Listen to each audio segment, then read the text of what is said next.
I'm Gabriel Ritchie, and Jeremiah McConan is not here today because today is a very special episode that I've been looking forward to for quite some time.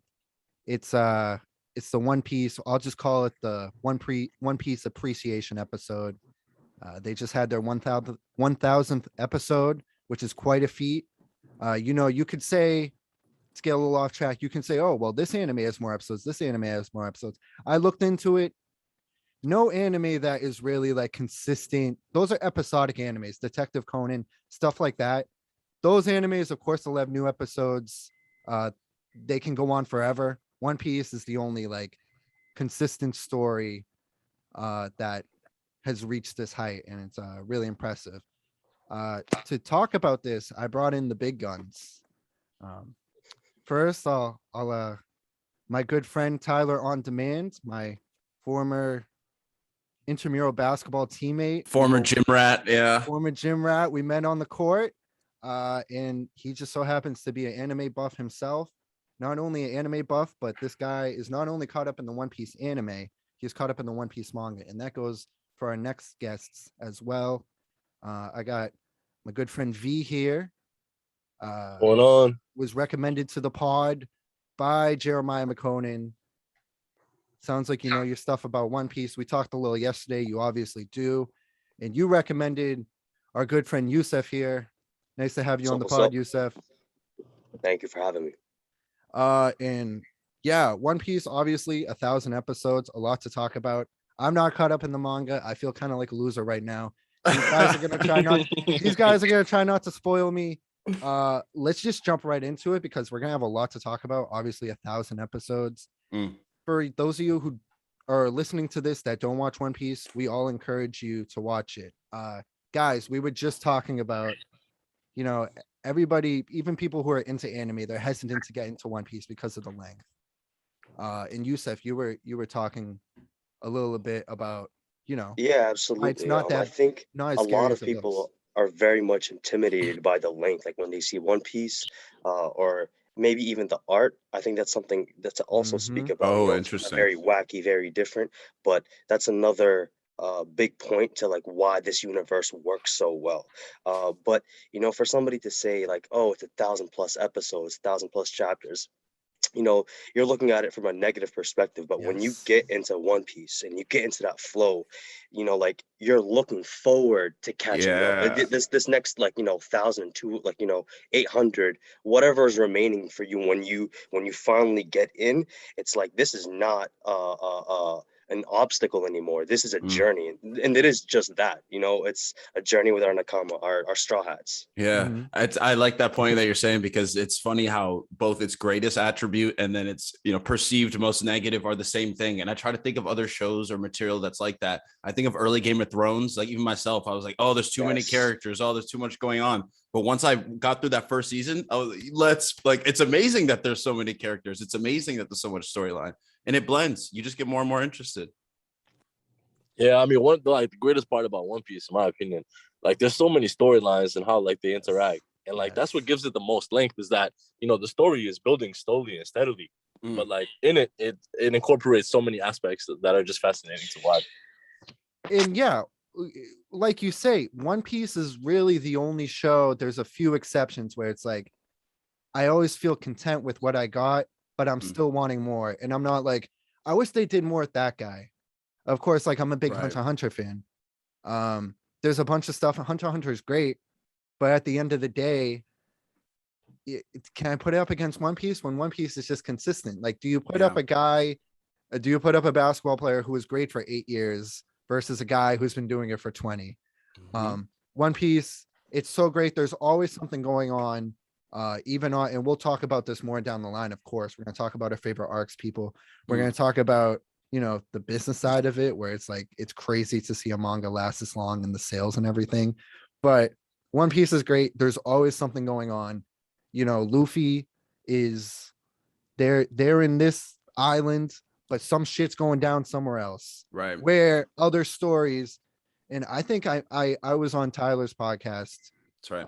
During the summer, and I remember talking about Dragon Ball Z, where it's like, I love Dragon Ball Z. I pretend Super doesn't exist. The reason being, smart move.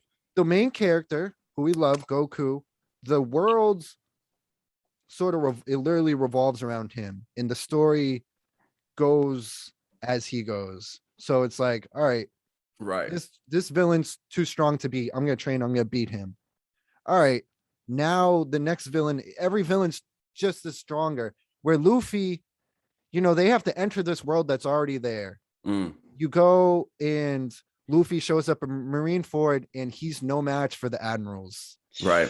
And that's like, if it was Dragon Ball Z, he wouldn't meet the or many, not to slander Dragon Ball Z, many other stories are like this. Yeah. He wouldn't meet those admirals until he was ready to just beat them. Or he would it'd be a lengthy chapter or episode where he'd get the new Super Saiyan form by the end of it and beat them right there. And it's this, they focus on these like contained little microcosms of the story, whereas One Piece is not. It's this continued grand epic adventure where, like you said, there's highs, there's lows, you go forward, you go backward, and you could retrace your steps and you could stumble. But yeah, To you say still have to keep more going. on that, Tyler, sorry to cut you off. You good? No, you I didn't. think like you bring a very good point. It's like it's not one dimensional. Like where, just like Goku or the anime starter pack, like Naruto specifically, like Right. we love the story, but it's like he's the focal point of the whole narrative of the whole, and it's like that's great.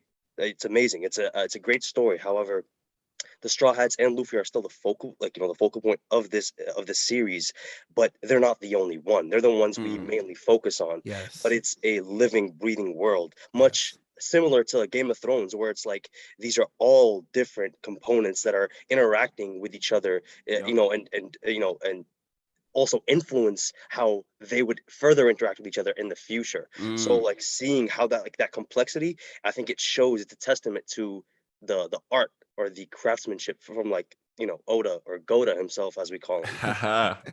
Those are some of my favorite parts of the arcs, are when they do something that cuts away to the rest of the world and you get your little catch up of these are all the things that happened while we were right here. Because you're right, it breathes, it lives. And just real quick, you guys are talking about on that point. No, don't spoil me. I'm sure you've seen something I haven't when it came to this, because this is sort of recent. You got Wano, you got them going. We got a transition from Whole Cake Island to Wano, but then also this major shit's going down at the Reverie.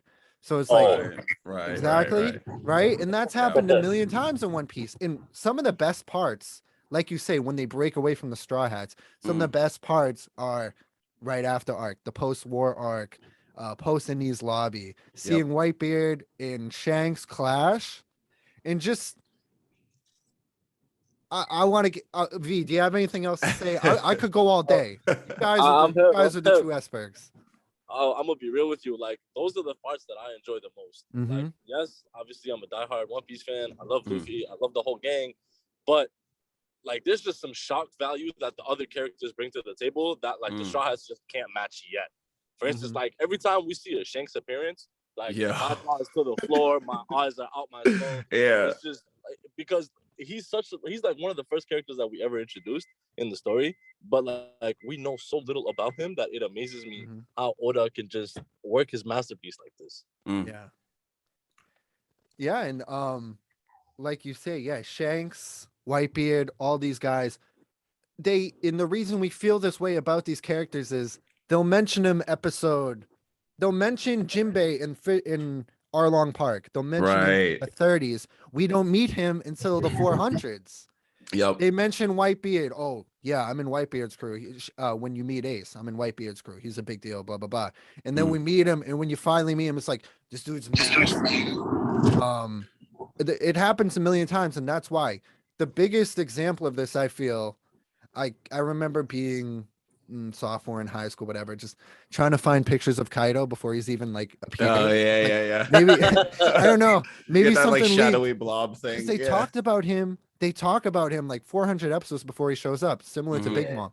It's just he's a master at foreshadow. He's a master in making people feel like a big deal. Right. And with so like little screen time too, they have maximum effect. Like Shanks is the perfect example. He's barely in the manga, and yet everybody goes crazy whenever he shows up. That's a testament to writing, to character weight and depth, and not only the character himself, but then the influence that they have on the world that is still moving. That is the influence they actively have. I think you guys hit on a very good point about the foreshadowing in the anime side of things. But then when you look at like when the manga, and Gabe, I really urge you to hop on this, man, because Yeah. it really like A- it helps you not get After this, I'll spoiled. explain why I don't read the manga. But go I on. see. Oh, Okay. So there's a reason. interesting. I'm looking forward to I hearing that. I read But, other manga. Just go on. Right. Go on. right, but then like with each chapter there's a cover page, right? Absolutely. Yeah. And Yeah. with the cover pages Mhm. there's You sometimes get it, Tyler. requests You where get it's it. just Hell yeah. minimal, like it's just like, oh, it's not canon or anything like that.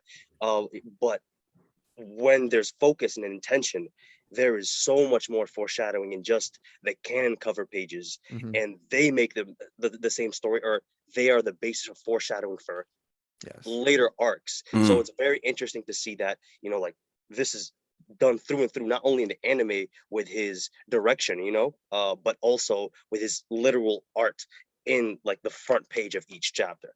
Mm. Gabe, I'm curious why you don't read it. I'm very curious. All right, because the anime looks, maybe if I caught up in the anime 5 years ago, I'd be reading the manga. But Wano, the animation is just fantastic, and it's That's true. consistent. And I know he's consistent. Where I read all of Berserk because it never got a good anime adaptation. Yes, I agree with you. read. I couldn't wait with Joe. And the anime is so close to the manga, which is another reason. JoJo's Bizarre Adventure, another thing that falls under, oh, it looks weird, blah blah blah. It's like, Right. dude, JoJo and One Piece are cream of the crop, man. I got JoJo, One Piece, and Hunter x Hunter are all like hanging around that same level for me. It's a good list. JoJo, Very good. I couldn't wait. I had to read the manga. The manga is colored. There's a few other examples where, like, yeah, I'll read the manga. I'm not anti-reading. I'm not like, oh, Right. Anti-reading, yeah. No fuck words. Yeah. right. Some people are. Some people Yeah. are like that. They're like, I'd rather just And then watch it. realize that they have to read when they watch the anime. 'cause the Exactly. subtitle- Right. But that's my reason. The anime is so well done. At least, I feel like since I binged it and I used One Piece for some of it, everybody complains about Dressrosa, one of my favorite Right. arcs, because Amazing. I didn't get the long drawn out. At that point in One Piece, the episodes are really just 12 minutes of actual content. Right. So I flew through that and I really enjoyed the arc. Once you get to Whole Cake Island, it's just a really well done anime. So that's why I don't read the manga, but I appreciate that you guys do. V I and will you say- go. I will say you shouldn't have to maybe just resort to one, and this is not me like trying to convert you to mangaism, right? But there are things, and I agree with you, the anime can execute some panels or scenes way better than the manga. However, there is something in the manga that you don't get in the anime.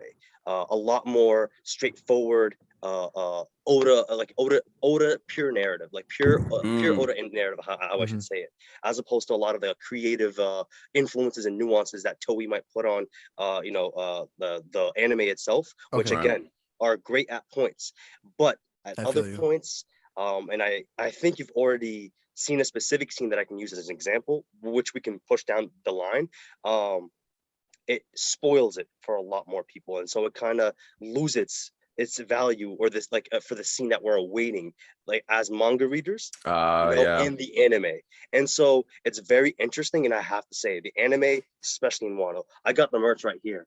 Like, Oh, let's go. Ah. Represent. That's like dope. it's That's dope. it's phenomenal. It's so well done. However, there is something that you are still missing, I think, like straight from Oda, if you're not reading the anime, I mean the manga, excuse me. Yeah, because it is it is the source material. So like you said, there is going to be the direct connection that Oda has complete control over, that it's even little things like internal monologue or something that's in the background of this one panel. I remember they talked about I think it was the Atom Tree once, and I didn't see it until like it was drawn into the panel. I'm like, oh shit. And you see it's just a little sliver, but you see how enormous it is over the mountains and shit like that. So it's like that's some of that foreshadowing, touch up stuff he does in the background that it really it does have that charm. The manga has that charm, and I found that I'm able to set my pace a little better with the manga, and that's what I kind of like, is I can click through at my own rate. I can look back at the face a little more, and it's interesting to just let your imagination play a little bit. Yeah. Anything to add, V? Yeah, actually, there's I've noticed like a couple of differences between the manga and the anime. For one thing, it's like the comedy skits, like Mm. you know, like the internal comedy between the Straw Hats, like Luffy, Chopper, and like Usopp. You know how like they have like their jokes that are like that keep going throughout the anime. I Yeah. feel like those are like much more pressed in the anime rather than the manga. Like the manga has like the comedy one-liners, but I feel like the anime just like exaggerates it a little bit, Yeah. just because they're trying not to catch up to the manga, so that Yeah, they which have is an like issue. more time. Yeah, it is an issue with the pacing. Right. But likewise, like the anime contributes stuff that the manga never could. Like when it comes to fight scenes, oh my Right. goodness, That's like true. all of Hoke Katakuri versus Luffy, like Mhm. that whole exchange right there was beautifully created. Mm. So it's untouchable. Like Toei with the new animation style and their new budget, man, they're putting Crazy, in bro. hard work. You know, Wano's they got insane. that bag. It's Whoever's insane. funding them was like, yes, please make more of this. I It's think we're funny all kind of actually that you brought up Super. I think that's the reason why their budget grew so much after they The Super's finished over. with Super. That their budget grew, that they were able to kind of invest in their biggest baby now, like the money bringer, Yeah. which is One Piece. Mhm. I think we're all kind of hitting on very similar points where kind of indulging in both really gives you the full enriching experience, because it does give you, here are the little bits that you can only get from these mediums. And that's cool for Oda to like realize that, okay, my art and my expression and the message can still come alive beyond these, physical bounds of the panels I have to draw. They can actually go put that on the screen. Yeah, I agree. Yeah, absolutely. No matter how you spin it, like the story speaks for itself. Like even if you make little changes here and there, but like the heart of it is gonna stick with any avid like reader or watcher. I do wonder how that influences how he writes it going forward, in terms of if he wants to keep to a timeline or anything, and if he will purposely leave stuff out that he knows the anime can then adapt later. And I wonder if it was always like that from the beginning, or if as things went more and more, if that had to develop. All right, you just put a question in my head. I have two questions though. These are both for people who read the manga. One, an issue I have with One Piece is, and it's not a big issue, and you mentioned the comedy sketches or skits. I feel like something will happen, and like let's say giant sea monster is coming or whatever, or there's a sexy lady or something. It's like every Straw Hat has to say something. You know how it'll be like, here's what Brooke says, here's what Sanji says, here's what Nami says, Chopper says, blah, blah, blah. It's like, that's not really how real life is. That's not how real conversations go, where it's like we all have to say our one-liner, which is why, like, and to bring it up again, Hunter x Hunter, one of the great things about it is the conversations really sound like real people when they talk. Not that this like anime, it's cool that it's different, but Hunter x Hunter, of course, I'm a massive JoJo fanboy, and people do not talk that way in real life. But is that a thing in the manga as well, where they'll just all have their own one-liners, or is that something that the anime puts in? To jump in, actually, I think that's one thing you might appreciate more in the manga, where th- the very core or imperative dynamics that flow very well and that we know the Straw Hats to have are still drawn into the manga. However, the excessive, as you might put it, or the kind of supplemental one-liners and stuff like this are not. So it's very pure canon or straight to the point, very hard hitting, very concise, as it's done in kind of these panels, these 16 to 20 pages that Oda has, as opposed to a lot of creative flow that could happen, with Toei's influence in the anime. And sometimes it's done better in the anime, I have to admit. Yeah. Right? We look forward to it, to see these like interactions. Yeah. But at other times, especially with Wano and them trying to keep space between the anime and the manga, right? I think on my part, and I think you did a very good thing in bringing some of the cons that come with One Piece. I think there's a lot of stands that just kind of Right, like I want hold to it up touch as like on a little bit of the negatives too. the one and only, like, and so, but like I agree with you, one of the things that I talk to Vangel about and V all the time is I wish sometimes they took a break and just give us the best things instead of scram to put something in there in the anime to like really just prolong the Interesting. timeline between the anime and the manga. But kind of returning back to that question, your question is, I think that's something you'll really appreciate in the manga itself, because it's like it's really concise. It's very imperative. It's that classic Straw Hat, but not excessive. Yeah. Like one-liners. Because Oda knows his crew, and he really knows how to deliver them. Very authentically, and non-excessively in those panels. Yeah. And I think even to the specific example you brought, what you might find in the manga is you'll get one panel where everyone will be doing their one-liners at the same time, right? And so you'll have the text bubbles all there. They're all doing their different reactions, their different poses. So you do actually get to see it all kind of quote unquote happen at the same time, but it's not like in the anime where it's kind of formulaic, one line after one line. You can kind of take it in all at once.